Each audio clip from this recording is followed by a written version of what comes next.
ఈ దినాన ప్రభు సన్నిధిలో గడపడానికి దేవుడు మనకిచ్చి ప్రియులారా ఆయన సన్నిధిలో ఆయన నామాన్ని స్తుతించడానికి, కీర్తించడానికి, ఘనపరచడానికి దేవుడు గొప్ప భాగ్యాన్ని మనకి ఇచ్చారు. కనుక జాగ్రత్త కలిగి దేవుని వాక్యాన్ని విందాం. ఎవరు కూడా నిర్లక్ష్యం చేయకుండా ప్రతి ఒక్కరు కూడా శ్రద్ధ కలిగి దేవుని మాటలను వినవలసిందిగా ప్రభు పెద్ద మనవి చేయించున్నారు.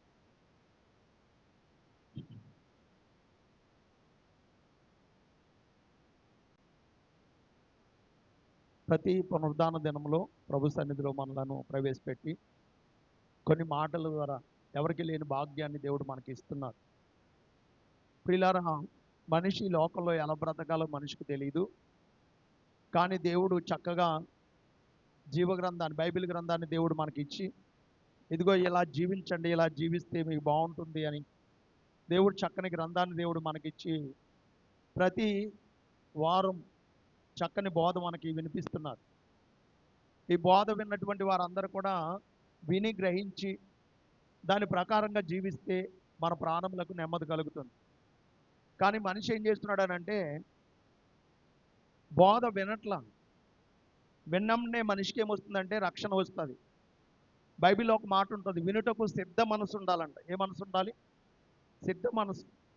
సిద్ధ మనసు ఎప్పుడైతే మనకు ఉంటుందో విన్నటువంటి మాటలు చూడండి. జక్కియా ఆ మేడి చెట్టు ఎక్కి యేసుక్రీస్తు వారిని చూడాలని వచ్చారు. ఆయన మాట యందు మనసు ఉంచాడు.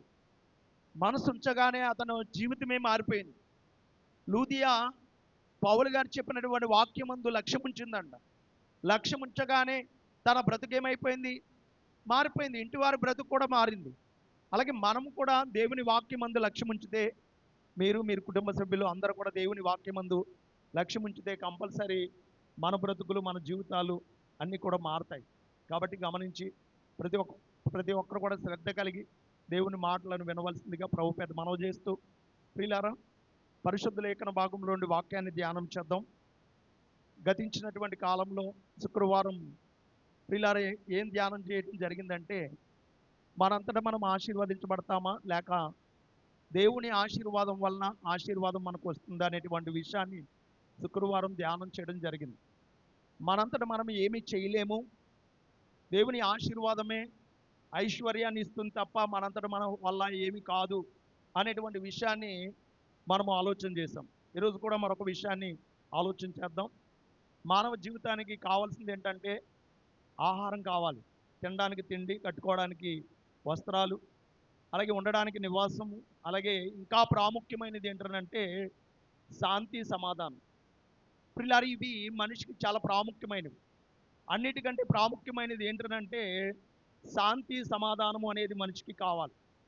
ఇప్పుడు ఈ శాంతి సమాధానము మనిషికి ఎలా వస్తుంది? ఈ శాంతి సమాధానం రావాలనంటే మనిషి ఏం చేస్తే ఈ శాంతి సమాధానం మనిషికి వస్తుంది అనేటువంటి విషయాన్ని ఈరోజు మనం ధ్యానం చేయబోతున్నాం. మానవ జీవితానికి శాంతి ఎలా వస్తుంది అనే విషయాన్ని మనం ధ్యానం చేయబోతున్నాం. కనుక గమనించండి ప్రియులారా, ఆలోచన చేద్దాం. చూడండి, చాలామంది జీవితాల్లో డబ్బు ఉంది, ఆస్తి ఉంది, అంతస్తులు ఉన్నాయి, అనేక రకాలుగా తినడానికి త్రాగడానికి ఏ లోటు లేదు. కానీ కొంతమంది జీవితాల్లో శాంతి సమాధానం అనేది లేకుండా పోయింది. కాబట్టి పురుషుల్లో కూడా స్త్రీల్లో కూడా కుటుంబాల్లో శాంతి సమాధానం రావాలనంటే ఏ విధంగా శాంతి సమాధానం మనకు వస్తుందో ఒకసారి మనం ఆలోచన చేస్తే, చూడండి, పరిశుద్ధ లేఖనంలో ఒక మాట చదువుదాము. యేసుక్రీస్తు వారు భూమి మీద 33.5 సంవత్సరాలు ఉన్నప్పుడు ఆయన తన శిష్యులతో మాట్లాడినటువంటి సందర్భాన్ని మనం చూస్తే ఒక మాట 14వ అధ్యాయం యోహాను సువార్త 14వ అధ్యాయము 27వ వచనం చదువుదాం.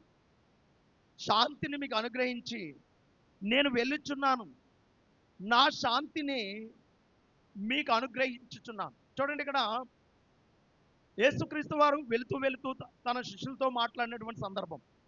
ఇదిగో శాంతిని మీకు అనుగ్రహించి నేను వెళుచున్నాను, నా శాంతినే మీకు నేను అనుగ్రహిస్తాను. శాంతి ఎవరి వల్ల వస్తుందనంటే యేసుక్రీస్తు వారి వల్ల వస్తుంది. ఆయన వల్లే శాంతి సమాధానం మన జీవితాల్లోనికి వస్తుంది. నువ్వు ఎన్ని రకాలుగా సంపాదిస్తే సంపాదన వల్ల నీకు శాంతి సమాధానం రాదు, లేదా ప్రియులారా పేరు వల్ల నీకు శాంతి సమాధానం రాదు, లేకపోతే ఉద్యోగం వల్ల నీకు శాంతి సమాధానం రాదు, లేకపోతే వ్యాపారం వల్ల శాంతి సమాధానం రాదు. కానీ ఆయన వలన శాంతి సమాధానం వస్తుంది అన్నాడు. ఇదిగో నేను మీకు శాంతిని అనుగ్రహించి వెళుచున్నాను, నా శాంతినే మీకు నేను అనుగ్రహించుచున్నాను అనేటువంటి మాట మనం చదువుకున్నాం ప్రియులారా. కానీ కొందరు జీవితాల్లో శాంతి సమాధానం లేకపోవడానికి గల కారణం ఏంటి?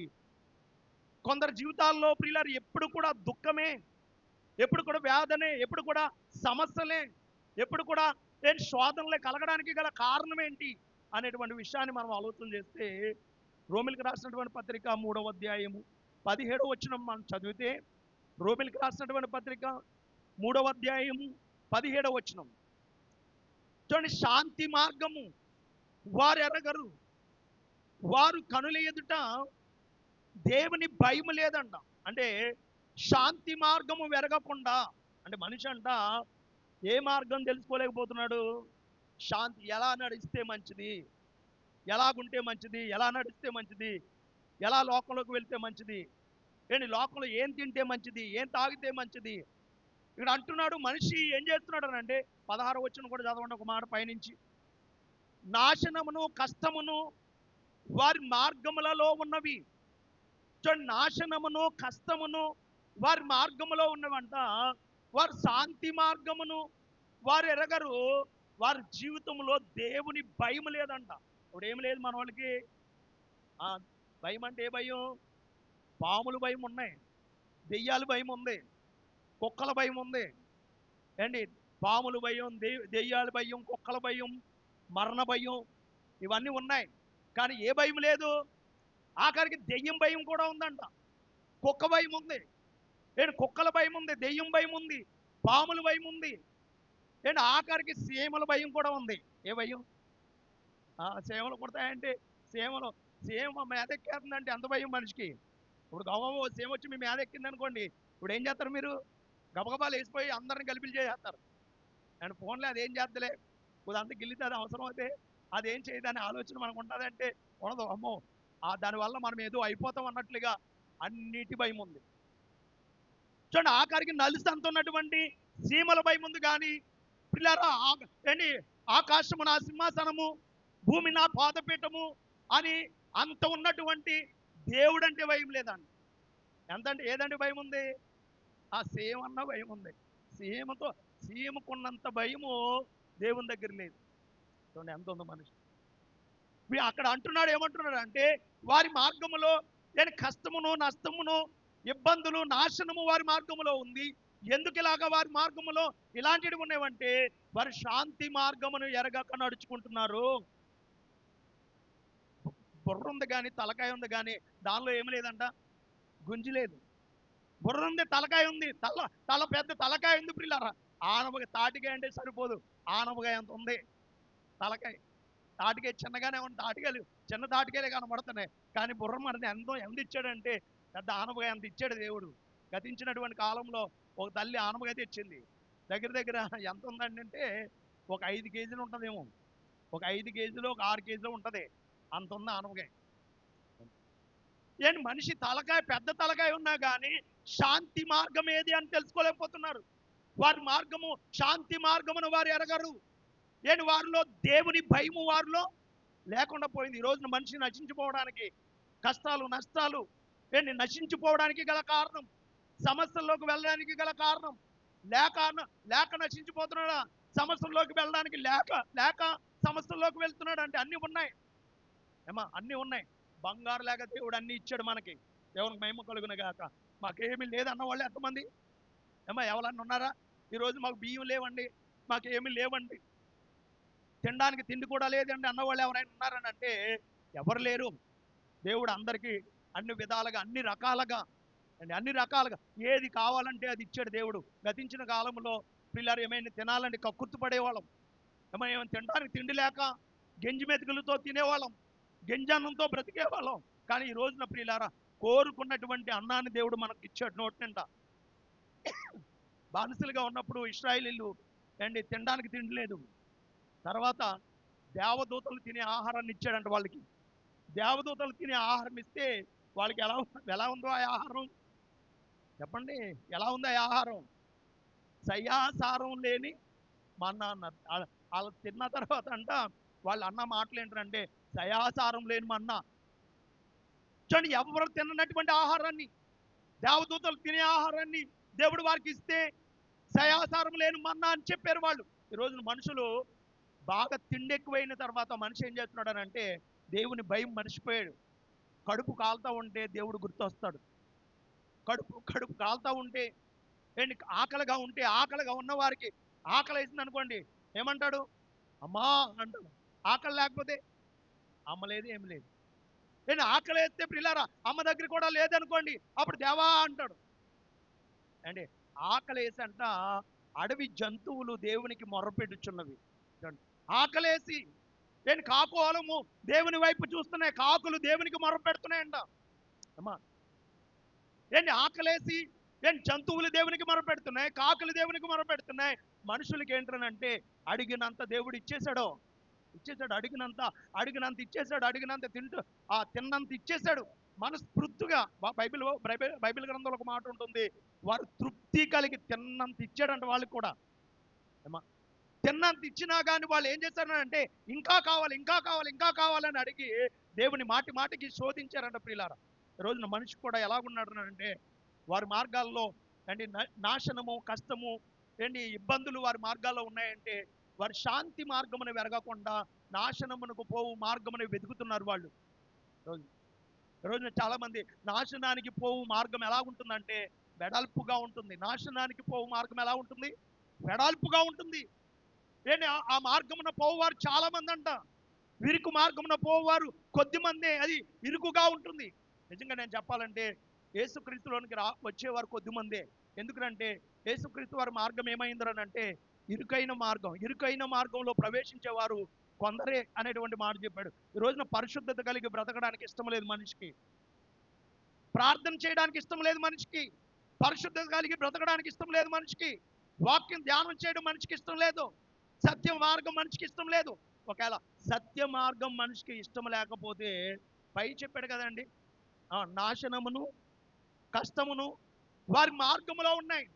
చూడండి, దేవుని సత్య మార్గమును ఎరగకపోతే, దేవుని భయం నీ జీవితంలో లేకపోతే మన జీవితంలో మనకు వచ్చే మార్గంలోకి ఏమొస్తుంది అని అంటే నాశనమును, కష్టమును మన మార్గంలోకి వస్తాయి. మీరు అనుకోకండి అన్ని బాగానే ఉన్నాయి అనుకోకండి ప్రియులారా.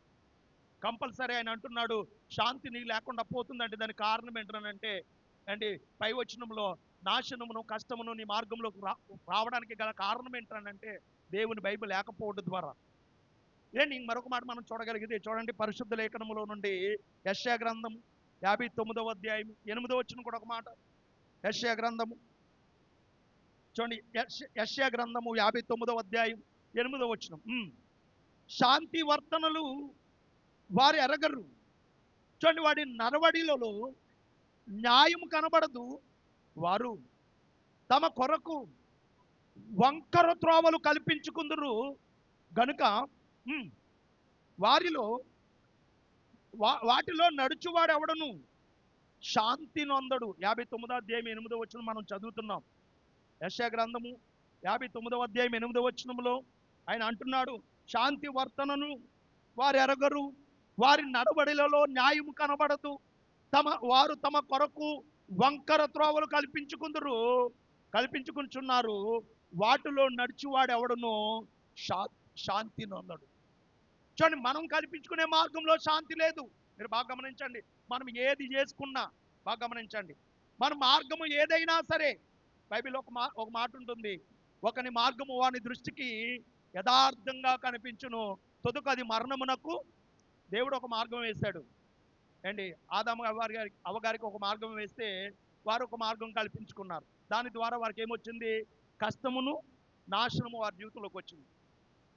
కష్టము, నాశనము. ఇశ్రాయేలీయులకు ఒక మార్గం వేశాడు. ఒక మార్గం వేస్తే వారు ఒక మార్గాన్ని ఏర్పాటు చేసుకున్నారు. వారి జీవితంలోకి ఏమొచ్చింది అంటే కష్టము, నాశనం. కొంతమంది వంకర మార్గాలు ఏర్పాటు చేసుకుంటున్నారంట. కొంతమంది మనుషులు బాగానే ఉంటారు, కానీ వాళ్ళ బుద్ధులు ఏముంటాయనంటే వంకర బుద్ధులు.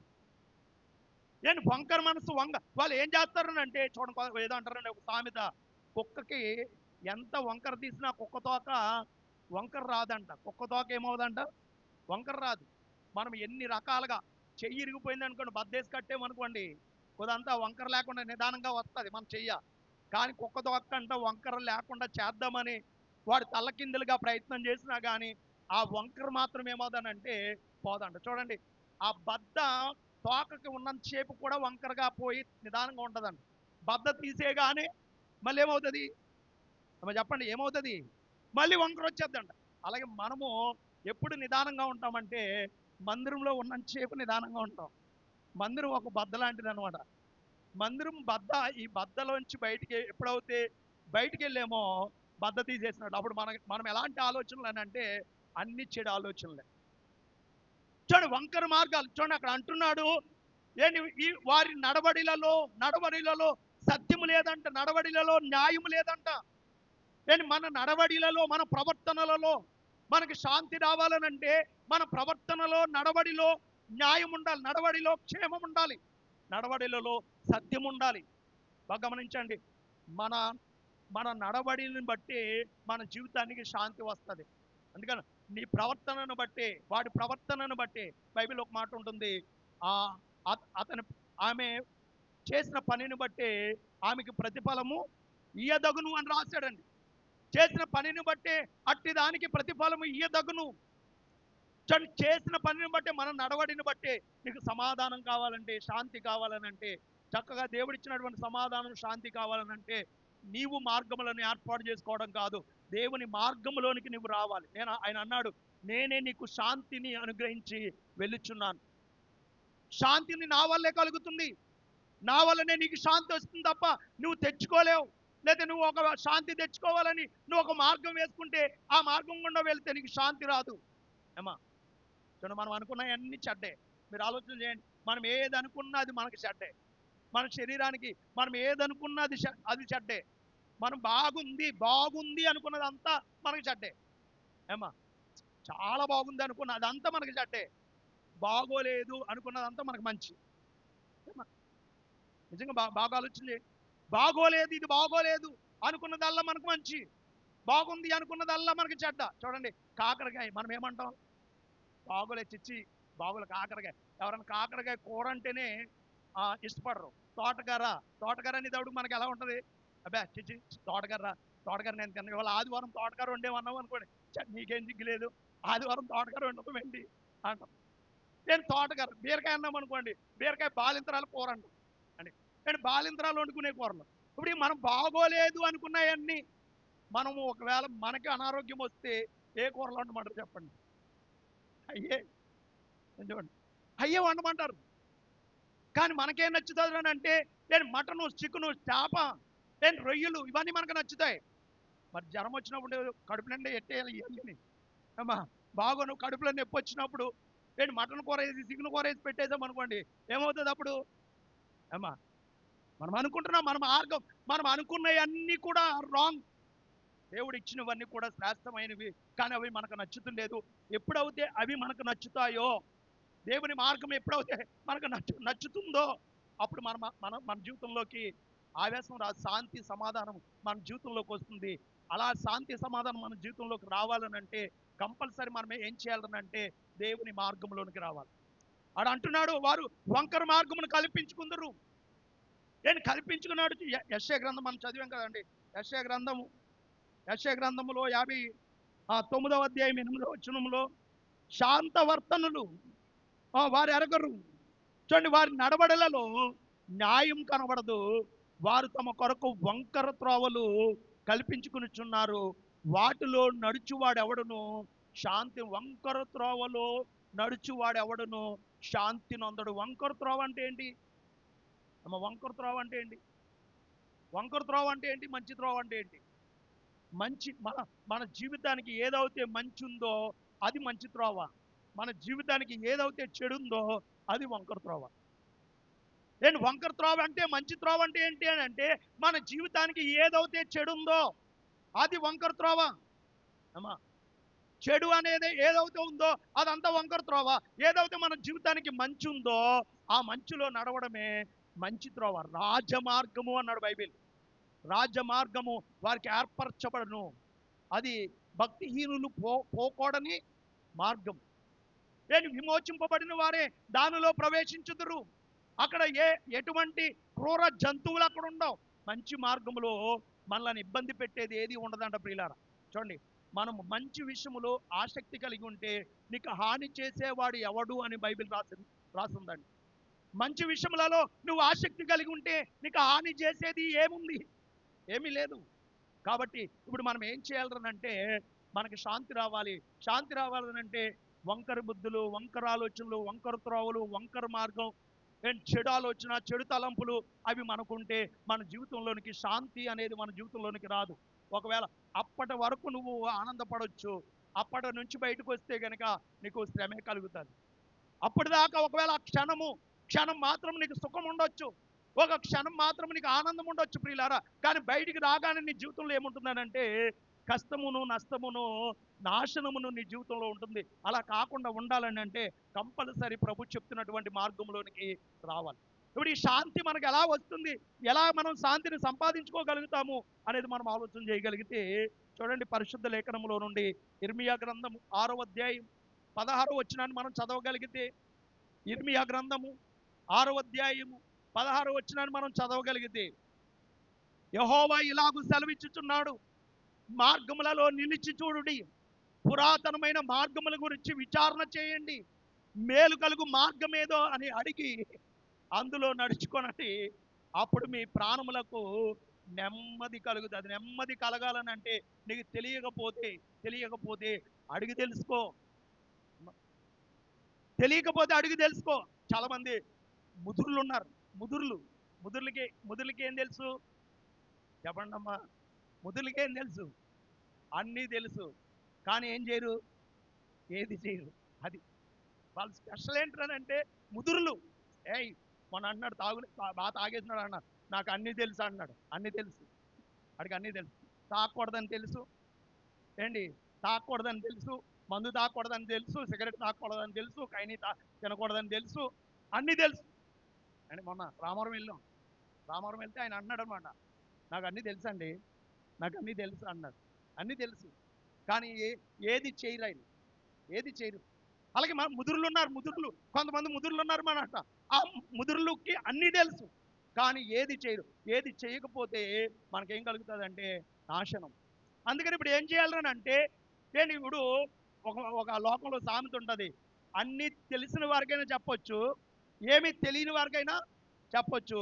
తెలియని వారు ఉన్నారు చూడండి, వాళ్ళకి ఏం చెప్పలేం. అన్నీ తెలుసు అన్న వాడికి ఏమీ తెలియదు అండి. తెలియనటువంటి పరిస్థితిలో వాళ్ళు ఉన్నారు, వాళ్ళకి మనం ఏం చెప్పలేం. చెప్పినా కానీ వాళ్ళు అర్థం చేసుకోరు. కాబట్టి ఇప్పుడు మనం తెలుసుకున్న విషయం ఏంటంటే, పురాతనమైన మార్గముల గురించి విచారణ చేయండి. మన పితరులు ఉన్నారు, వారి జీవితాల్లో వంకర త్రోవలో వెళ్ళిన వారు, లేతే వారు ఆలోచనల ప్రకారంగా నడిచిన వారి జీవితాలు ఏమైనాయి అని ఆలోచన చేయండి. బైబిల్ గ్రంథంలో పురాతనమైన మార్గాల గురించి మనం విచారణ చేస్తే, కయ్యనేమయ్యాడు, దేశదిమ్మరయ్యాడు. ఎందుకని? అతడు వంకర మార్గంలో. బిలాం ఏమయ్యాడు? తప్పు త్రోవలో నడిచాడు. అతని జీవితం ఏమైంది? ఒక గాడిదతో బుద్ధి చెప్పించుకున్నాడు. కోరాహు ఏమయ్యాడు? తిరస్కారం చేశాడు. అతని జీవితం ఏమైంది? నాశనం అయిపోయింది. ఇలాగా కొంతమంది జీవితాలు. ఇస్కరియోతు యూదా ఏం చేశాడు? అతడు తన జీవితాన్ని పాడు చేసుకున్నాడు.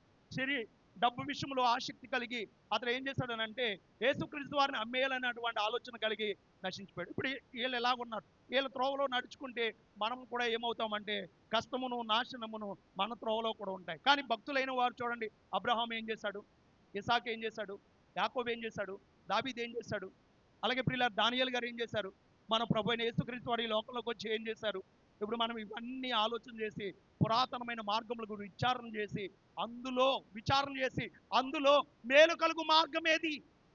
కయ్యాను మార్గం మేలు కలిగిందా? బిలాం మార్గం మేలు కలిగిందా? లేకపోతే ప్రియులారా కోరాకు మార్గం మేలు కలిగిందా? ఇస్కరియోతు యూదా మార్గం మేలు కలిగిందా? లేకపోతే అబ్రహాం మార్గం మేలు కలిగిందా? ఇస్సాకు మార్గం మేలు కలిగిందా? యాకోబు మార్గం మేలు కలిగిందా? ఇలాగ ఒకసారి మనము దావీదు అలాగే దానియేలు ఇలాగా మన ప్రభు అయిన యేసుక్రీస్తు వారి మార్గాలన్నీ ఎవరి మార్గాలు మేలు కలిగిన మార్గాలు అని ఆలోచన చేసంట, విచారణ చేసంట దానిలో నడుచుకోవాలంట. గుడ్డెద్ది చేలో పడినట్లుగా పడ్డాం అనుకోండి, ఆ గుడ్డెద్దికి దెబ్బలు తగులుతాయి, అలా మనకు కూడా దెబ్బలు తగులుతాయి. దెబ్బలు తగులుతాయి. అందుకని మనకు దెబ్బలు తగలకుండా, మనకు నాశనము, కష్టము మన జీవితంలో రాకుండా ఉండాలని అంటే మనం ఏం చేయాలని అంటే కంపల్సరీ విచారణ చేయాలి. మేలు కలుగు మార్గం ఏదో అని. బుర్ర ఉంది కాబట్టి బుర్రున్న వాళ్ళందరూ కూడా ఆలోచన చేయాలి. మేలు కలుగు మార్గం ఏది? ఒకవేళ తెలియకపోతే అడిగి తెలుసుకో. ఏమా, అడిగి తెలుసుకో. కొంతమంది పిల్లలు ఉన్నారు, చెప్పిన మాట వింటారు. కొంతమంది పిల్లలు ఉంటారు, చెప్పిన మాట అస్సలు వినరు. ఆడు ఏది తినాలంటే అది తినేయాలంతే. ఒరే, దానిలో అండి రేగొడియాల్లో పురుగులు ఉంటాయిరా అంటే, అదంటేనే నాకు ఇష్టం అంటాడు. ఏం చేయాలి మనం? ఏంటి? రేగొడియాల్లో పురుగులు ఉంటాయిరా, ఆ రేగొడియాలు తినకూడదురా అన్నాం అనుకోండి, ఆడు నాకు అదంటేనే అదంటేనే ఇష్టం, నాకు నాకు అదంటేనే ఇష్టం, నాకు అదే కావాలి. లేదా కురుకురులు తినకూడదురా, దాంట్లో ప్లాస్టిక్ కలుతుందిరా అని అంటే నాకు కరకరలాడాలి, అదంటేనే నాకు ఇష్టం. కొంతమంది ఉంటారు చాదత్వ పిల్లలు అండి, వాళ్ళు మాట వినరు. ఏంటి వాళ్ళు ఏంటనంటే వారు అడిగింది వారి చేతిలో పెట్టేదాకా, ఎంత విలువైందైనా అమ్మా పెట్టేదాకా ఊరుకోరు. అలాంటి వాళ్ళు ఉన్నారు. కొంతమంది ఉన్నారు మాట వినే పిల్లలు. దేవునికి స్తోత్రం. ఎవరంట? మాట వినే పిల్లలు. మాట వినే పిల్లలకి రేపటిది నాన్న సమూయేలు ఎలాగైతే వర్ధిల్లాడో, మాట వినే పిల్లలకు అలా వర్ధిల్తారు. ఏలీ కుమారుడు చూడండి, మాట వినలేదు. ఉడుకుడికి మాంసాన్ని ఏం చేశారు వాళ్ళు? ఏంటి ఆ కొంకు గంటలో తీసుకుని బొరుసులు వేసుకుని తినేశారు. వాళ్ళ ఇష్టాన్ని, నాకు కావాలది, ఆ ఉడుకుడుకు కూర నేను తినేయాలి అండి. ఈరోజు నా ప్రియమైన దేవుని బిడ్డలారా, మీరు ఆలోచన చేయండి, విచారణ చేయండి. మీరు అందరూ కూడా విచారణ చేయండి. భక్తురాళ్ళు ఎలా బ్రతికారు అండి? మన షారా ఎలా బ్రతికింది, అలాగే ఎస్తేరు ఎలా బ్రతికింది, అలాగే ఇంకా బైబిల్ గ్రంథంలో ఉన్నటువంటి లూది ఎలా బ్రతికింది, ఇలా ఇలా అందరూ కూడా ఎలా బ్రతికారు ఒకసారి విచారణ చేయండి. అమ్మా, మీ భక్తి జీవితాన్ని, వాళ్ళ భక్తి జీవితాన్ని ఓసారి కాటా వేయండి. అమ్మా, మీ భక్తి ఎంత ఉంది? మా కుటుంబాల్లో నెమ్మది లేదు, సమాధానం లేదు అన్నవాళ్ళు భక్తి ఎంత ఉంది? కొలతేయండి. ఇలా కొలతేయండి. మాకు నెమ్మది లేదండి, సుఖం లేదు, సంతోషం లేదు, ఆనందం లేదు అని అనుకున్న వాళ్ళందరి జీవితాల్లో ఒకసారి మీ భక్తి ఎంత ఉందో కొలతేయండి. మీ ప్రార్థన ఎంత ఉందో కొలతేయండి. మీరు ఎంత వాక్యం వింటున్నారో కొలతేయండి. భక్తుల జీవితాల్లో ఒకసారి ఎస్తేరు జీవితం చూడండి. ఎస్తేరు నశించిపోతే, వారు ఆ యూదులందరూ కూడా నశించిపోతూ ఉంటే ఎస్తేరు ఏం చేసింది? అమ్మా, ఏం చేసింది? నోరు రాట్లా. ఉపవాసం అంటే ఎన్ని రోజులండి? 3 రోజులు. మరి మన వాళ్ళు నశించిపోతూ ఉంటే, లేకపోతే మన వాళ్ళు ఇబ్బందులు పడతా ఉంటే, మన వాళ్ళు నాశనంలోకి వెళ్ళిపోతుంటే ఎంతమంది బాధ్యత కలిగి 3 రోజులు ఉపవాసం ఉన్నాం? పిల్లలు ఇంకా ఆలోచన చేస్తే భక్తులు అందరూ కూడా నశించిపోతూ ఉంటే 3 రోజులు 4 రోజులు ఉపవాసాలు ఉండి వారు రక్షించుకోవడానికి ప్రయాసపడ్డారు. మన భక్తి కొలతేయండి. నేను చెప్పబోయి మీ అందరి మేలు గురించి నేను చెప్తున్నాను, మీరు బాగా గమనించండి. ఎవరు బాధపడొద్దు. నేను చెప్పిన మాటలు ప్రియులారా మీకు బాధ కలిగితే మంచిది. పొడవబడాలి, గుచ్చుకోవాలి, నొప్పి కలగాలి. ఆ బాధలను బట్టి మీరు ఏడవాలి. అలా ఏడవడం వల్ల నేను సంతోషపడతానంటే సంతోషం కాదు, మీరు మారితే సంతోషపడతాను. దేవునికి మహిమ కలుగును కాదు. మీ జీవితాల్లో ఆనందం రావాలి, మీ జీవితాల్లో సమాధానం రావాలి, మీ జీవితాల్లో శాంతి రావాలి. అలా శాంతి రావాలని అంటే మీరు ఏం చేయాలనంటే అండి, పురాతనమైన మార్గముల గురించి విచారణ చేయాలి. మేలు కలుగు మార్గం ఏది?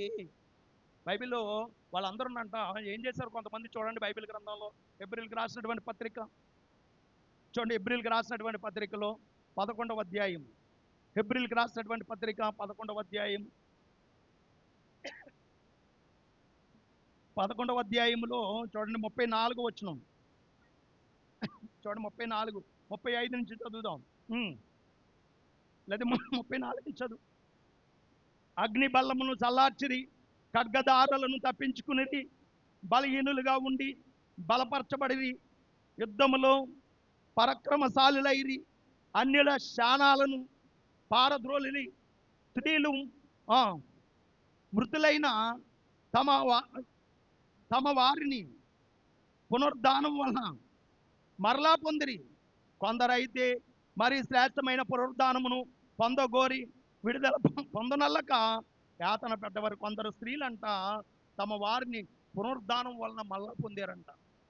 అంటే వాళ్ళ ప్రార్థన, వాళ్ళ ఆత్మీయ జీవితాలు ఎలాగున్నాయంటే చాలా అద్భుతంగా ఉన్నాయి. ఏంటి మనం విశ్వాసురాళ్ళు అయినటువంటి మన పితరులైనటువంటి వారందరూ కూడా వారి ఆత్మీయ జీవితాలు చాలా అద్భుతంగా ఉన్నాయి. మన ఆత్మీయ జీవితాలు కొలత వేసుకుంటే అసలు ఎంతకి ఆ సీమరక్కంత ఆత్మీయ జీవితం కూడా మనలో లేదనుకోవాలి.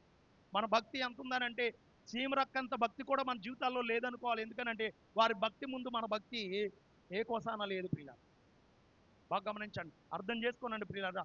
ఈ రోజున మన కుటుంబాల్లో శాంతి సమాధానం లేకపోవడానికి గల కారణం ఏంటంటే మన జీవితాల్లో దేవుని భయం లేదు, మన జీవితాల్లో భక్తి లేదు, మన జీవితాల్లో ప్రార్థన లేదు. ఏంటి ప్రియులారా, మన పితరులు ఏంటి ఎవరో ఏబు గారు అరుణోదయంలో లేచి ప్రార్థన చేసేటటువంటి వాడు. ఏంటి భక్తులందరూ కూడా ఏంటి నిత్యము ప్రార్థన చేసేటటువంటి పరిస్థితి వారి జీవితాల్లో కనబడుతుంది.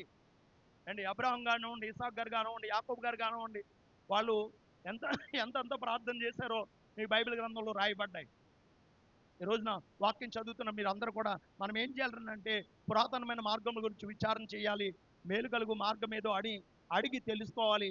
అప్పుడు నడుచుకుంటే మన ప్రాణములకు ఏం కలుగుతుందంటే నెమ్మది కలుగుతుంది. ఈ పురాతనమైన మార్గంలో మన ప్రభు అయిన యేసుక్రీస్తు వారు చెప్తున్నారు ఏమని అంటే ప్రియులారా, ఈ పురాతనమైన మార్గముల గురించి విచారణ కలిగినప్పుడు మా జీవితాల్లో నెమ్మది కావాలి అని చెప్పినప్పుడు ఆయన చెప్పారు కదండి, నా దగ్గరికి రండి, నేను మీకు శాంతిని అనుగ్రహించి వెళ్తున్నాను.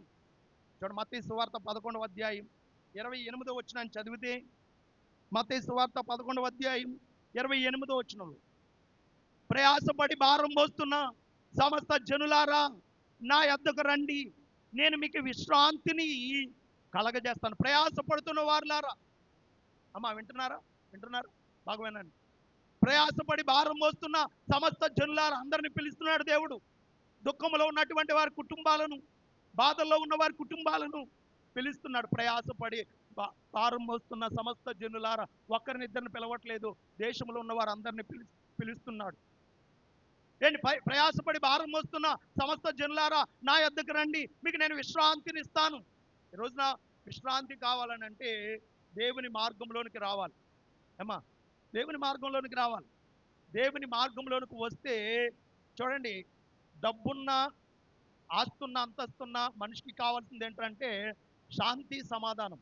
ఏమా, నెమ్మదిగా పడుకోవాలా లేకపోతే గలిబిలిగా పడుకోవాలా అండి?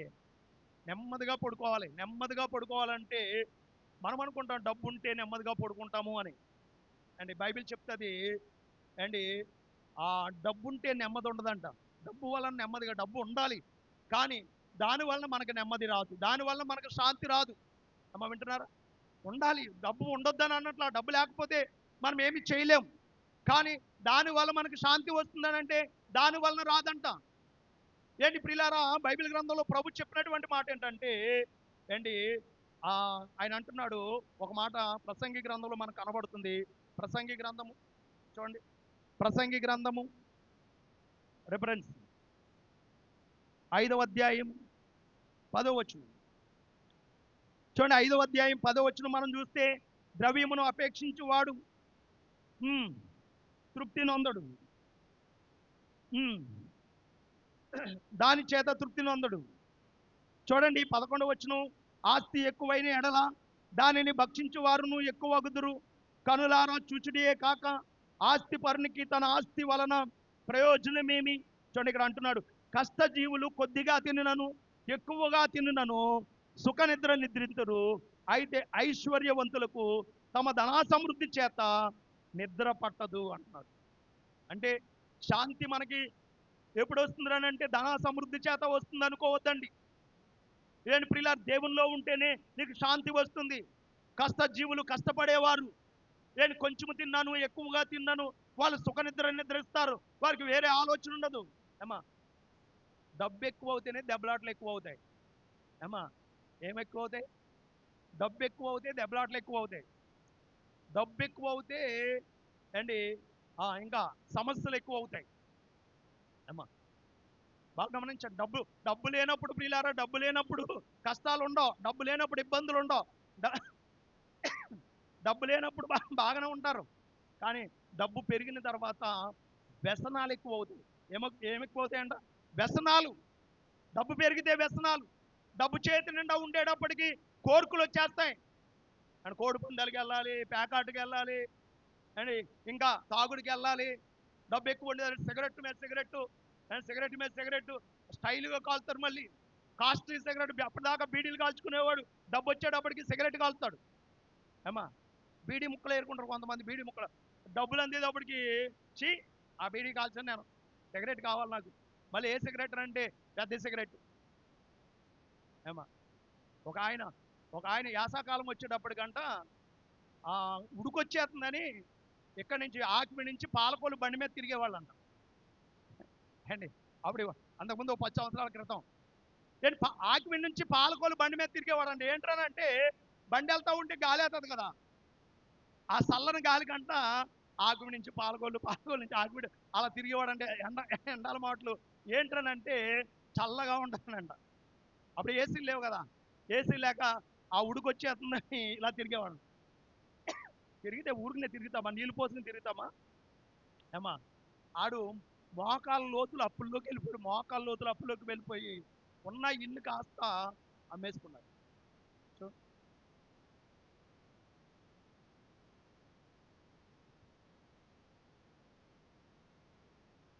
చూడండి, మోకాళ్ళ లోతు అప్పుల్లోకి, మామూలుగా కాదు పిల్లారా. వారు వారు వారు చూడండి, ఎంత ఆలోచన. బండి మీద వెళ్తేనంట గాలి వేద్దంట, గాలికి చల్లగా ఉంటుందంట. నీకు చల్లగా కావాలంటే దాని బిల్లు కూడా అవుతుంది. మనం చూడండి, తక్కువ ఏసీ వేసేసుకోండి, ఏసీ కావాలా, కరెంట్ బిల్ కూడా వస్తుంది. మరి అది కూడా ఆలోచన చేయాలి. ఏంటి, ఏసీ లేనప్పుడు 300 వస్తే ఏసీ వేసుకుంటే 1300 వస్తుంది. ఏమా, ఇంకా రోజు పద్దాకా వేసుకోవాలంటే 3000 వస్తుంది. ఇంకా పద్దాకా వేసుకోవాలంటే 5000 వస్తుంది. నువ్వు ఎంత బాగా వేసుకుంటావో అంత బాగా బిల్లు పెరుగుతూ ఉంటుంది. అమ్మా, సుఖం కావాలనేటప్పటికి డబ్బు కూడా పెరుగుతూ ఉంటుంది. మనం అనుకుంటే కాదు, ఏదైనా కావాలనంటే దాంతోపాటు ఆ డబ్బు కూడా పెరుగుతుంది. ఆ డబ్బుతో పాటు మనకు అప్పు కూడా ఏమవుతుంది, పెరుగుతూ ఉంటుంది. అమ్మా, కాబట్టి ఇక్కడ ఆ బైబిల్ గ్రంథంలో ఆయన చెప్తున్నాడు, కష్టజీవులు కొద్దిగా తిన్నాను, ఎక్కువ తిన్నాను, సుఖ నిద్రనిస్తారు, కానీ ఐశ్వర్యవంతులకు తన ధనా సమృద్ధి చేత నిద్ర పడదు. కానీ ప్రభు అంటున్నాడు, ఇలా ప్రయాసపడి భారం మోస్తున్న సమస్త జనులారా నా యొద్దకు రండి, మీకు నేను ఏమిస్తానంటే విశ్రాంతినిస్తాను. ఆయన యొద్దకు రమ్మంటున్నాడు. ఆయన యొద్దకు వస్తే విశ్రాంతి కలుగుతుంది. ఈ మాట విని చాలా మంది ప్రియులారా ఆయన దగ్గరికి వచ్చేవారు ఉన్నారు. దేవుని దగ్గరికి వస్తే విశ్రాంతి దొరుకుతుంది, దేవుని దగ్గరికి వస్తే ఆశీర్వాదం దొరుకుతుంది, దేవుని దగ్గరికి వస్తే దేవుడు దీవిస్తాడు, దేవుని దగ్గరికి వస్తే ఇలా మేము గొప్పలం అయిపోతాం అని ఆశపడి వచ్చిన వాళ్ళు చాలా మంది ఉన్నారు. అలా ఆశపడి వచ్చిన వాళ్ళు చాలా మంది ఉన్నారు. కానీ దేవుని దగ్గరికి వస్తే విశ్రాంతి ఎలా ఇచ్చేస్తాడని అంటే ఊరికనే ఇచ్చేస్తాడు అనుకున్నారు. బైబిల్ గ్రంథంలో ఒక ఆయన ఎవరో బైబిల్ గ్రంథంలో ఎలీషా దగ్గరికి ఒక ఆయన కుష్ఠరోగి వెళ్తాడు. ఆయన పరాక్రమశాలి నయమాను అనే ఆయన వెళ్తాడు. వెళ్ళినప్పుడు ఆ నదిలో 7 మార్లు ములగమని చెప్తాడు. 7 మార్లు ములగమంటే మా ఊర్లో నదులు లేవా, మేము అక్కడ ములిగితే మాకు స్వస్థత కలగదా? ఆయన వచ్చి ఆ చెయ్య ఇలాగ నా మీద అలల్లా ఆడిస్తే చాలు స్వస్థత వస్తుందేమో అనుకున్నాను. అంతేగాని నదిలోకి వెళ్ళి ములగమని చెప్తున్నాడని ముఖం చిన్నబుచ్చుకున్నాడంట. అంటే ఆయన దగ్గరికి వస్తే వచ్చేస్తుంది కాదు, రాదు. మరి ఏం చేయాలి? ఆయన చెప్పింది చెయ్యాలి. వస్తుంది ఆయన దగ్గరికి వస్తే. ఆయన దగ్గరికి వస్తే శాంతి వస్తుంది, సమాధానం వస్తుంది, ఆశీర్వాదం వస్తుంది, అభివృద్ధి వస్తుంది. కానీ ప్రియులారా వచ్చిన నీవేం చేయాలని అంటే ప్రయాసపడి భారం వస్తున్న సమస్త జనులారా నా యొద్దకు రండి. వచ్చాం ప్రభువా, ఇదిగో నేను చెప్పింది చెయ్యండి అన్నాను. చెప్పింది చేయాలి. చెప్పింది చేస్తే కంపల్సరీ అనుకున్నది అనుకున్నట్లుగా వస్తుంది అన్నారు. ప్రయాసపడి భారం మోస్తున్న సమస్త జనులారా నా యొద్దకు రండి, మీకు విశ్రాంతిని ఇస్తానని చెప్పాడు. వచ్చాము, ఎలా వస్తుంది ప్రభు ఈ విశ్రాంతి అని అంటే ఆయన చెప్తున్నాడు. ప్రియులారా సామెతల గ్రంథం చూడండి 3వ అధ్యాయం మొదటి వచనం. సామెతల గ్రంథం 3వ అధ్యాయం మొదటి వచనం చదివితే, నా కుమారుడా నా ఉపదేశమును మరువకము, నా ఆజ్ఞలను నీ హృదయపూర్వకముగా గైకొనుము. చూడండి, బాగా కింద అండర్లైన్ చేసుకోనండి, పైన కూడా అండర్లైన్ చేసుకోనండి. ఇది ఈ వర్తమానానికి మూలం. కాబట్టి మీరు అండర్లైన్ చేసుకుంటే మీకు అర్థమవుతుంది.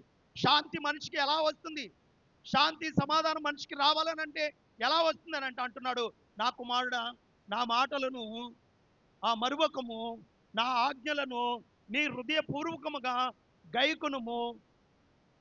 అవి చూడండి, అవి అనే మాట మాట్లాడాడు. ఏవి? ఆయన మాటలు. ఆయన మాటలు ఏం చేస్తాయనంటే అవి దీర్ఘాయువును, సుఖజీవంతో గడుపు సంవత్సరములను, శాంతిని నీకు అనుగ్రహించును. చూడండి ఎంత బాగుందో అమ్మా. ఇవి కావాలంటే ఎక్కడ దొరుకుతాయి అమ్మా? అర్థమవలేదు. ఇవి కావాలంటే ఎక్కడ దొరుకుతాయి? సంతలో దొరుకుతాయా? వీధిలో దొరుకుతాయా? ఎక్కడైనా ఊరెళ్తే దొరుకుతాయా? ఎక్కడ దొరుకుతాయంటే మందిరానికి వస్తే దొరుకుతాయి. ఈ మాటలు ఎక్కడ దొరుకుతాయి? ఇవి ఆయన అంటున్నాడు, నా కుమారుడా, నా మాటలు నీ హృదయపూర్వకంగా గైకొనుము. అవి నీకేం చేస్తాయనంటే దీర్ఘాయువు, సుఖజీవంతో గడుపు సంవత్సరములు, శాంతిని నీకు అనుగ్రహిస్తాయి. అమ్మా వింటున్నారా? అర్థమైందా? అర్థం అవ్వలేదా? ఇప్పుడు ఏమి ఇస్తాయి నీకు? ఆయన మాటలు. ఆయన మాటలు. ఆయన మాటలే నీకు ఏం చేస్తాయంటే దీర్ఘాయు. దీర్ఘాయువు అంటే నువ్వు ఎక్కువ కాలం బ్రతకాలనంటే దేవుని వాక్యంతో ఎక్కువ కాలం. అందుకనే ఆ భక్తులు ప్రియులారా, దివారాత్రములు దాన్ని ధ్యానించువాడు ఆ ధన్యుడు. భక్తులందరూ కూడా అబ్రహాం చూడండి, దేవుని మాట నమ్మాను, అది అతనికి నీతిగా ఎంచబడెను. అబ్రహాము కానివ్వండి, వీళ్ళందరూ కూడా దేవుని మాట నమ్మి దేవునితో ఎక్కువ మాట్లాడడం మొదలుపెట్టారు. దేవుడు మాట్లాడుతూ ఉంటే విన్నారు వాళ్ళు ఎక్కువగా. ఏది చెప్తే అది చేశారు వాళ్ళు. ఏది చెప్తే అబ్రహాం కానివ్వండి, ఇస్సాకు కానివ్వండి, యాకోబు కానివ్వండి, ఏది చెప్తే దేవుడు ఏది చెప్తే అది చేశారు వాళ్ళు. అందుకని వారి జీవితాల్లో అబ్రహాము చక్కగా నిండు వృద్ధాప్యాయం వరకు బ్రతికాడు. దేవునికి మహిమ కలుగును గాక. ఇస్సాకు చూడండి, నిండు వృద్ధాప్యాయం వరకు బ్రతికాడు. భక్తులందరూ కూడా మీరు వారి ఆయుష్కాలాన్ని చూడండి, నిండు వృద్ధాప్యాయం వరకు జీవించారు. నిండు వృద్ధాప్యాయం వరకు చక్కగా నిండు ముసలతనమున వారు చనిపోయారు. మనం అలా అలా బ్రతకాలి. నిండు ముసలితనం వరకు బ్రతకాలి. ఈరోజు చూస్తూ ఉంటే బ్యానర్లు ఎవరి ఫోటోలు ఎక్కువ కనపడుతున్నాయంటే పడుసోల ఫోటోలే, యవనస్తుల ఫోటోలు. బ్యానర్లో ఫోటోలు దారంటే వెళ్ళి చూస్తూ ఉంటే ఎవర్రా చనిపోయారా అంటే అందంగా ఉన్నటువంటి అమ్మాయిల ఫోటోలు వేస్తున్నారు, అబ్బాయిల ఫోటోలు వేస్తున్నారు. ఇటు వరకు ఎవరు చచ్చిపోయారో తెలిసేది కాదు. ఏమా బ్యానర్ చూసేటప్పటికి ఆ గుండు తక్కుమంటుంది అంతే ఒకసారి. అయ్యి బాబు ఈయనేంటి ఇప్పుడు మన ఈదిలోకి వస్తుండే ఒక బ్యానర్ కనపడ చూసారా? పంతులు గారు చక్కగా ఉండేవాడు, చక్కగా నడిచి చక్కగా అటు ఇటు చక్కగా తిరుగుతూ ఉండేవాడు, చక్కగా ఉండేవాడు, పలకరిస్తూ ఉండేవాడు. హఠాత్తుగా చూశాను నేను, ఏంటి ఈయన చనిపోవడం ఏంటి అనుకుంటా. ఆయన చనిపోవడం ఏంటి ఏమా చూడండి. హఠాత్తుగా అంటే ఎలాగుందిరానంటే అంటే అపవాది ఎవరిని మృంగుదనని గద్దించు సింహం వలె తిరుగులాడుతున్నాడు. కాబట్టి మనం ఏం చేయాలనంటే ఇక్కడ అంటున్నాడు, నా కుమారుడా, నా మాటలు నీ హృదయపూర్వకంగా గైకొనుము. అవి నీకు దీర్ఘాయువును, సుఖజీవంతో గడుపు సంవత్సరములను, శాంతిని నీకు అనుగ్రహించును. ఏమా నీకు దీర్ఘాయువు కావాలన్నా, సుఖజీవంతో గడుపు సంవత్సరములు కావాలన్నా, శాంతి కావాలన్నా దేవుని మాటలను మనం ఏం చేయాలనంటే మోసుకెళ్ళాలి. దేవుని మాటలను మూట కట్టుకోవాలి. ఏమా దేవుని మాటలను మూట కట్టుకుని హృదయంలో దాచుకోవాలి. దేవుని మాటలు ఎప్పుడైతే హృదయంలో దాచుకుంటామో అప్పుడు మన జీవితంలో గొప్ప కార్యాలు జరుగుతాయి. ఇంకా మనం చూడగలిగితే ఆ కీర్తన గ్రంథము 23వ అధ్యాయము మొదటి వచనం చదివితే, కీర్తన గ్రంథము 23వ అధ్యాయం మొదటి వచనం, యెహోవా నా కాపరి, నాకు లేమి కలగదు. పచ్చిక గల చోట్లలో ఆయన నన్ను పరుండజేయుచున్నారు. శాంతికరమైన జలముల యొద్ద ఆయన నన్ను నడిపించుచున్నాడు. చూడండి, శాంతికరమైన జలముల యొద్దకు తీసుకువెళ్తాడంట. ఎప్పుడైతే ఆయన అంటున్నాడు, నా మాట వింటే, నా మాట ప్రకారంగా జీవిస్తే వారిని నేను ఏం చేస్తానంటే, ఇదిగో మీకు నేను కాపరిగా ఉంటాను. కాపరిగా ఉండి మిమ్మల్ని ఏం చేస్తానంటే పచ్చిగల చోట్లకు తీసుకువెళ్తాను. పచ్చిగల చోట్లను తీసుకుని, పచ్చిగల చోట్లు దేనికి సాదృశ్యంగా ఉంటుంది అమ్మ? పచ్చనే. అక్కడ ఏదేను లేదా సొదొమ గొమొర ఎలా ఉందనంటే ఏదేను తోట వలె ఉందంట, పచ్చగా కనిపించిందంట సొదొమ గొమొర. లోతు చూసినప్పుడు ఏదేను తోట ఎలాగుందంటే పచ్చగా కనిపించిందంట. పచ్చగా కనిపించినప్పుడు ప్రియులారా అది కావాలని లోతు కోరుకున్నాడు. అంటే చూడండి, పచ్చని సంసారం సమృద్ధికి సాదృశ్యం. పచ్చిగల చోట్లు దేనికి సాదృశ్యం రానంటే సమృద్ధికి సాదృశ్యం. చూడండి, పెళ్ళి అయినప్పుడు ఎండాకులు కడతాం, పచ్చాకులు కడతాం. ఏమా ఎండాకుల పచ్చాకుల? పచ్చాకులు ఎందుకు కడతాం చెప్పాలి మీరు. మీరు పచ్చాకులు పసుపు ఎందుకు రాసుకుంటారు కాళ్ళకి? కాళ్ళకి పసుపు ఎందుకు రాసుకుంటారు? చెప్పట్లేదు ఎవరును. మీరు చాలాసార్లు రాసుకోలేదు, అసలు మేము అసలు పసుపు అన్నదే మా ముఖానికి తెలియదండి అన్న వాళ్ళు అంటే చూస్తున్నారు. కాళ్ళకి పసుపు ఎందుకు రాసుకుంటారు అండి? పెళ్లి కూతురు పెళ్లి కొడుకు ఉంటారు. మీరు అక్కడక్కడ తిరిగేసి మొత్తం అంతా తిరిగేసి ఆ క్రిముల కాళ్ళతో తీసుకొచ్చి పెళ్లి కొడుకు పెళ్లి కూతురికి అంటించారనుకోండి, మీకు పట్టినటువంటి ఆ క్రిములన్నీ కూడా పెళ్లి కొడుకు పెళ్లి కూతురికి వస్తే వాళ్ళిద్దరికి జ్వరం వచ్చేది. జ్వరం రాకుండా ఉండాలంటే మీరు అందరూ ముఖానికి పసుపు, కాలికి పసుపు, చేతులకు పసుపు, ఎక్కడైతే కనపడిందో అంత పసుపు రాసుకుని మీ క్రియలన్నీ ముందే చంపేసుకుని అప్పుడు వెళ్ళాలి పెళ్లి కొడుకు దగ్గరికి ఆశీర్వదిస్తాకి. అలా కాకుండా మీ క్రియలు చేతులు అక్కడ పేడలో పెట్టేసి అక్కడక్కడ పెట్టేసి మొత్తం తెచ్చేసి ఆ నెత్తి మీద అక్షంతలు వేశారనుకోండి, ఆ అక్షంతలతో పాడుకొని క్రిములన్నీ కూడా ఏమవుతాయి? వాళ్ళ మీద పడతాయి. పడినప్పుడు వాళ్ళకి ఏమవుతుంది? ఆ రోగాలు వచ్చేది. రోగాలు వచ్చేది పెళ్లి టైంలో రోగాలు వచ్చేది. హాస్పిటల్లో జాయిన్ అవుతే పెళ్లి ఎవరు చేసుకుంటారు? కాబట్టి అన్నీ తెలిసిన పెద్దలు ఏం చేశారనంటే, అమ్మ పసుపు రాసుకుని పెళ్లి కూతురు దగ్గరికి వెళ్ళాలి అమ్మ. మరి తోరణాలు ఎందుకు కట్టుకోవాలి అమ్మ? తోరణాలు ఎందుకు కట్టుకోవాలి? పచ్చగా కనపడతాకండి, పచ్చగా కనపడతాగా. మరి ఎందుకు కట్టుకోవాలంటే మనము ఆ, విడిచిపెడుతున్నటువంటి అండి కార్బన్ డైఆక్సైడ్ మనం విడిచిపెడితే ఆ ఆకులన్నీ ఏమవుతాయంటే మన కార్బన్ డైఆక్సైడ్ పీల్చుకుని మనకు కావాల్సినటువంటి ఆక్సిజన్ అయ్యి విడిచిపెడతాయి. ఆ పచ్చదనంలోంచి మనకి ఏమి ఇస్తుందంటే ఆక్సిజన్ ఇస్తుంది. ఎక్కువ మంది ఉన్నప్పుడు చూడండి, బస్సులో ఉన్నాం అనుకోండి, ఊపిరి అందదు మనకి, ఊపిరి అందదు. ఎందుకనంటే మనం విడిచిపెట్టింది మనమే పీల్చుకుంటాం కాబట్టి ఊపిరి అందదు. అలాగే ఇప్పుడు పచ్చని ఆకులన్నీ కూడా ఎందుకు తగిలిస్తారని అంటే మనం విడిచిపెట్టింది అది పీల్చుకుని అది మనకేం చేస్తుందంటే ఆక్సిజన్ ఇస్తుంది. ఎంతమంది ఉన్నా కానీ ఎవరికి ఇబ్బంది లేకుండా జరిగిస్తుంది. అందుకని మామిడాకులు కడతారు. మనమేంటానంటే మామిడాకులు ఎందుకు కడతామో తెలియదు, పసుపు ఎందుకు రాసుకుంటామో తెలియదు, అసలు ఎందుకు కట్టాలో తెలియదు. ఆ కట్టకపోతే ఏమైపోతారనంటే కీడు జరిగిపోతుంది. ఏం కీడు జరుగుతుంది ఏమా? ఏం కీడు జరుగుతుంది? ఏంటి కట్టకపోతే కీడు జరిగేది. మళ్ళీ రోకలు ఒకటి పాతి ఆ రోకలకి ఏం చేయాలంటే మామిడాకులు కట్టాలంట. ఇలాంటి కొన్ని కొన్ని సిద్ధాంతాలు ఉన్నాయి పెళ్ళిళ్ళు చేసుకునేటప్పుడు. వద్దంటే ముసలామ్మలు ఊరుకోరు. ముసలామ్మలు ఉంటారు కదా అండ్ వాళ్ళు ఊరుకోరు. ఏమ్మా ఎందుకనంటే నాకు తెలియదు అంటారు. పోనీ ఎందుకంటే చెప్తారని అంటే చెప్పరు. మళ్ళా ప్రాణం తీస్తారు. ఏంటనంటే మా వాళ్ళు చేశారు మీరు చెయ్యండి ఏమా.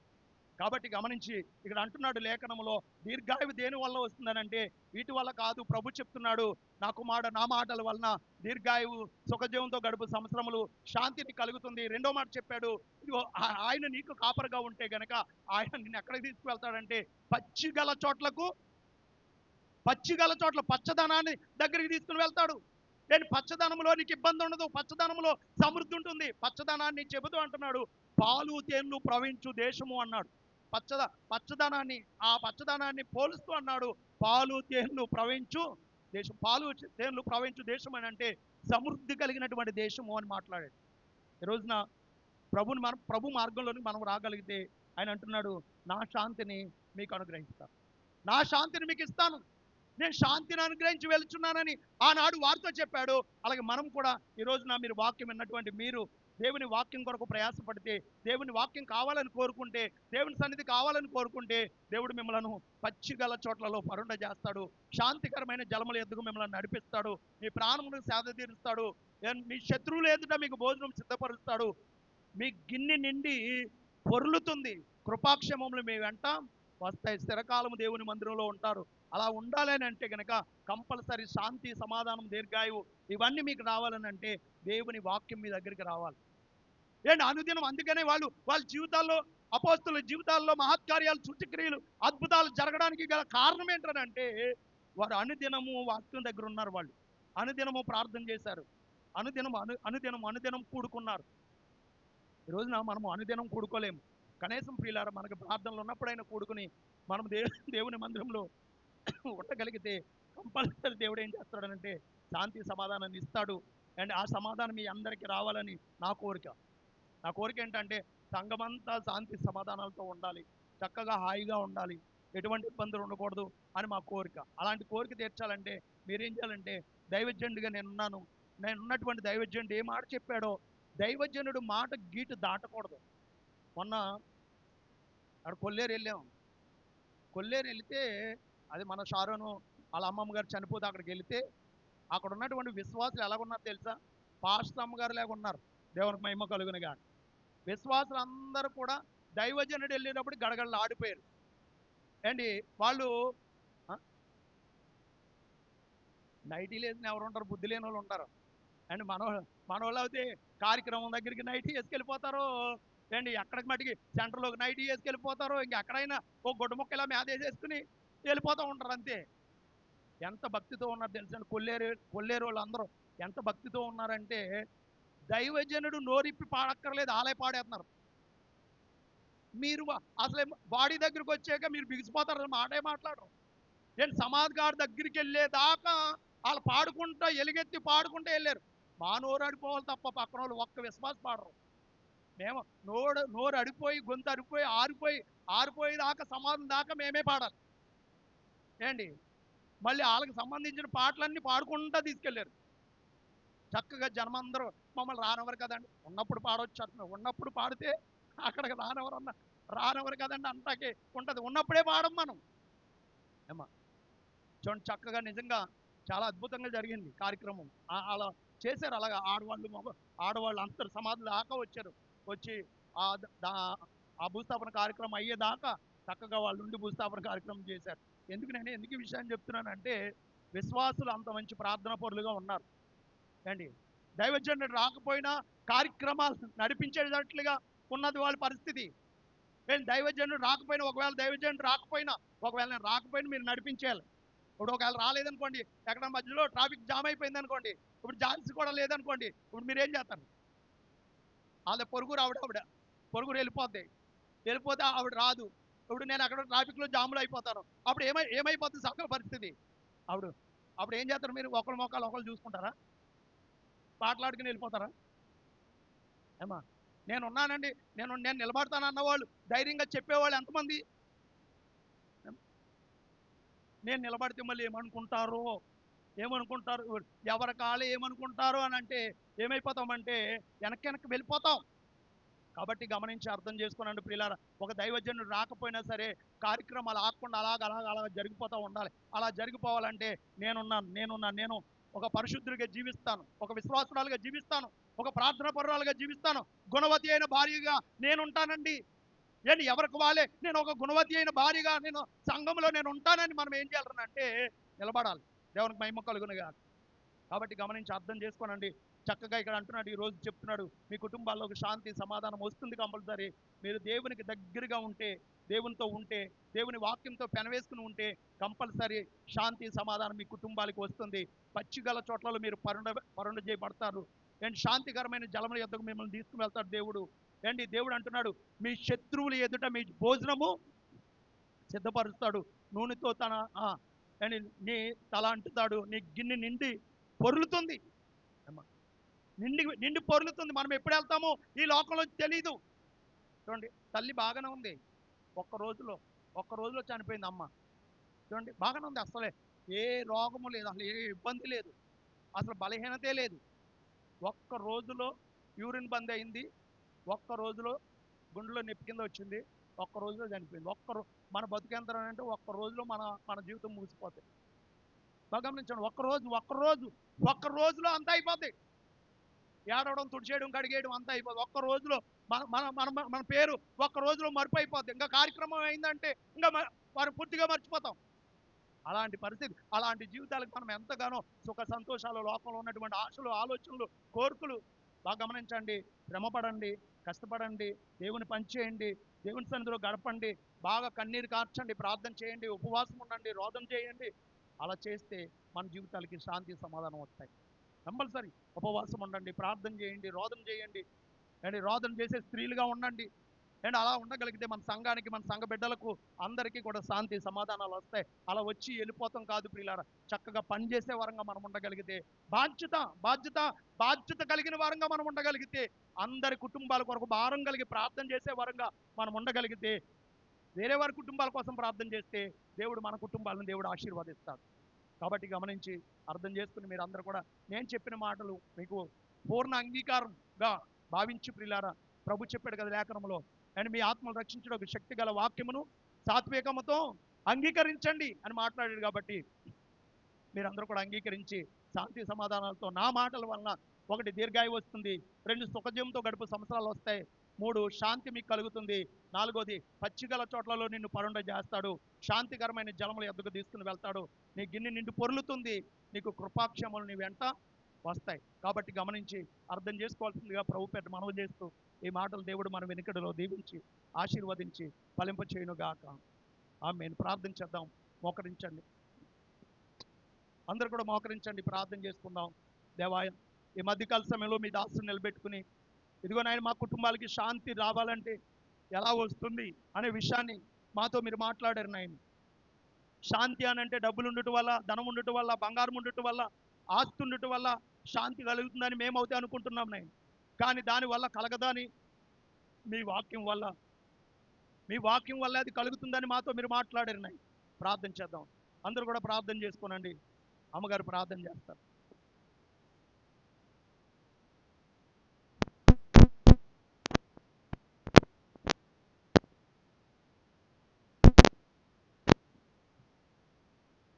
ప్రార్థన చేస్తుంటారు.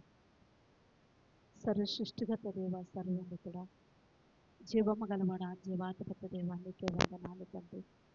మీ ఉచితమైన కృపను బట్టి నా ప్రభునైనా, గడిచిన నా ప్రభును దానమని చింతవరకునైనా మమ్మల్ని మా పిల్లలైన వారిని క్షేమము సమాధానం ఇచ్చినందుకు నీ వందనాలు తండ్రి.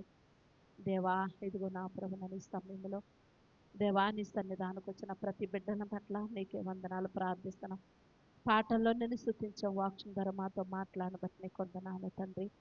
నైనా, ఇదిగో మానవుడికి నా ప్రభునైనా శాంతి ఎలా వస్తుందో మీరు సెలవిచ్చారు తండ్రి. ఆ శాంతి నా ప్రభునైన మీ వల్ల వస్తుందని అయ్యా మేము కలిగి ఉండటానికి సహాయమును దయచండి తండ్రి. కానీ నా ప్రభునైనా శాంతి కలిగిన నా ప్రభు, సమాధానం కలిగిన మనసులో నా ప్రభు మేము వదిలివేసి నాశనమైన కలిగిన మార్గములు మేము ఉంటున్నామేమో తండ్రి. నైనా అయ్యా, ఇప్పుడైనా తెలుసుకుని దేవా, దేవుని భయము లేని వారుగా బ్రతుకుతున్నామేమో తండ్రి. క్షమించండి అయ్యా. నైనా నీ ఎదుట భయం కలిగి అయ్యా మేము నడుచుకోగలిగిన భాగ్యం మాకు మా పిల్లలకి దయచని ప్రార్థిస్తున్నాం తండ్రి. దేవా, ఈ దినమును తండ్రి నైనా ఇందు నిమిత్తమైతే అనేక మంది రాలేపోయారో మాకైతే తెలియదు కానయ్యా.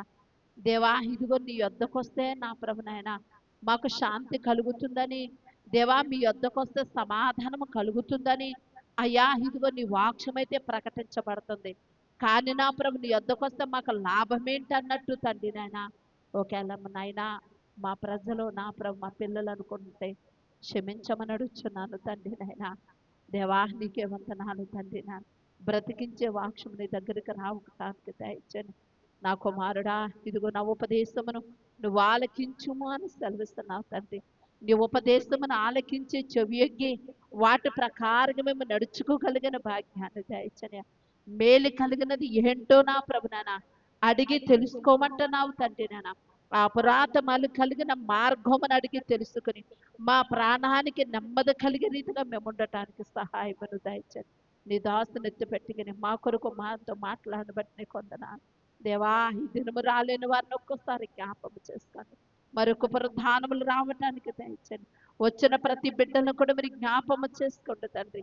యెహోవా నా కాపరి, ఆయన నాకు అయ్యా నువ్వు సెలవిస్తున్నా తండ్రి. నేను అయ్యా మీరు ఎలాగంటే తండ్రి, యెహోవా నా కాపరి, నాకు ఏ లేమి కలుగుదని సెలవుస్తున్నా తండ్రి. పచ్చగల చోటులు ఆయన పరుండు చేయించున్నాడని సెలవుస్తున్నా తండ్రి.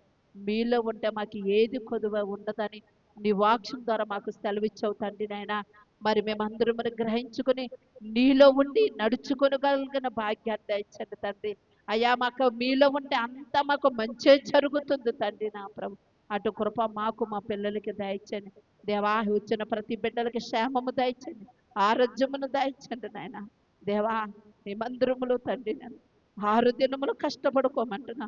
ఒకే ఒక్క రోజు నైనా పునరుద్ధానమును తండ్రి నీ సన్నిధానంలో ఉండమన్నా. కానీ మానవుడికి నైనా అయ్యా సిరి మీద నా ప్రభునైనా అయ్యా ఇదిగో నా ప్రభునైనా ఇదిగో నా ప్రభునైనా ఎంతగానో తండ్రి నన్ను కలుగుతుందయ్యా. సిరి మీద ధ్యాస పెట్టుకోవద్దంటున్నావు తండ్రి. అది పక్ష రాజ్యములు ఎగిరిపోతుందయ్యా. అది మా మాట కాదు, నీ మాట తండ్రి నాయన. యెహోవా ఆ దేవా ఐశ్వర్యమును అయ్యా ఇదిగో నా ప్రభు అది ఎక్కువ తండ్రి అవుతుంది, కానీ నరులు కష్టార్జితమును అది ఎక్కువ కాదని సెలవిచ్చావు తండ్రి. మా కష్టార్జితము కాదు గనయ్యా, నా దేవా మీరు ఇస్తేనే మాకు ఐశ్వర్యమును నిలబడతాది. మా బిడ్డలు తండ్రి వారి భర్తలు చెప్పుకొని అయ్యా ఇదిగో పురుషులు కూడా వారి భార్యలు చెప్పుకోగలిగిన భాగ్యాన్ని దయచండి తండ్రి. నీలో ఉండగలిగిన భాగ్యాన్ని దయచండి. అలాగే వచ్చిన ప్రతి బిడ్డను బలపరచండి అయ్యా. మా ప్రిబిడ్డల కలుపు దేశాలు అనేక మంది ఉన్నారు అయ్యా, విధాలతో తండ్రి ఇబ్బందులతో ఉన్నారు. వారికి ఎక్కడ ఎటువంటి ఇబ్బంది లేకుండా క్షేమము దయచండి తండ్రి. నెమ్మదిని దయచేయమని అడుగుతున్నాను తండ్రి నాయన. అలాగే నా ప్రభు నవ్వును తండ్రి దాసుడు బలిహిండు బలపరచండి. ప్రతి మనుషుడికి ఆసక్తి ఉండాలి తండ్రి నాయన. అయ్యా రమ్మని ఏ దాసుడు అన్నాడు, ఇదిగో నేను వాక్యానికి నేను నిలబడాలని ఎవరికలే ప్రేరేపణ కలిగి నా ప్రభు మనుషుడు ఆసక్తిని బట్టి నా ప్రభు దేవా చెయ్యాలి తండ్రి. ఏదో వచ్చి అలవాటు బట్టి ఆచార బట్టి మాలో ఉన్న విడల క్షమించండి తండ్రి నాయన. అయ్యా ఇదిగో నేను కూడా వినినట్టు విని నా హృదయం నేను మోసపుచ్చుకోకుండా తండ్రి నాయన నీ వాక్యమున ప్రకారంగా నడుచుకుని అయ్యా మేము నా ప్రభు విన్న వర్తమానమును బోధించే రీతిగా మేము అందరం ఉండటానికి దయచండి. కూడిన బిడ్డలందరికీ క్షేమము దయచండి తండ్రి నాయన.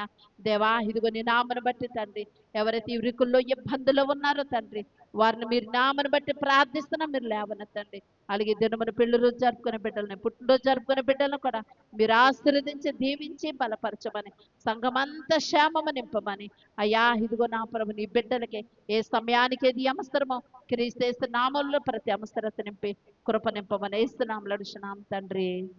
ఆమేన్. వందనాలు.